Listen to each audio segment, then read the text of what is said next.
One of the reasons Richard Gill asked me to direct this opera was because he said that he sees dance within Handel's music, and on hearing it, yes, so do I.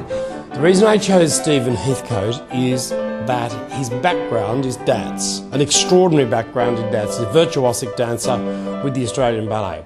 He's now retired from that. It occurred to me that with that dance background, and knowing that the Handel opera is driven by dance, that all of the arias actually have their origin in some sort of dance movement, why not use a dancer to direct it?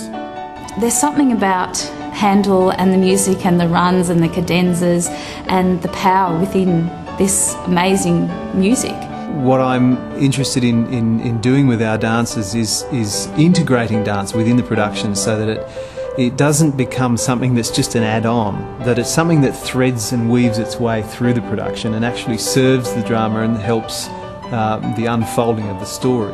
So to go back and actually be able to mix both my passions, my dancing and my singing, and being able to be given the avenue to work with such amazing people like Richard Gill for the music and Stephen Heathcote for the dance and other amazing musicians, what more can you ask for? The story is not based on the Shakespeare Caesar. It's not about Caesar's assassination by Brutus and Mark Antony's reaction. It has nothing to do with that. It has to do with Caesar in Egypt and when he fell in love with Cleopatra. There's some fascinating characters in this story, and the interrelation of those characters is what I'm really interested to explore, most obviously and most particularly between Cleopatra and Caesar. Everybody wants to be Cleopatra. Everyone wants to be Caesar. And that's not something you get all the time at an opera. It's a wonderful cast, particularly the two countertenors. They're all good, but to have two countertenors of such incredible distinction in the one cast is wonderful.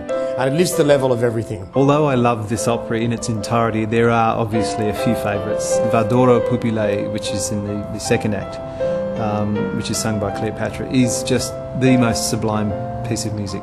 There's a distinct sense of elegance and purity throughout this music. There's a kind of a clinical quality to it, a clarity, but also a really sensuous element to it. So we really wanted to try and fold all of those aesthetics into the way that the piece looks and feels. There is also a beautiful aria sung by Cornelia, which is a real lament.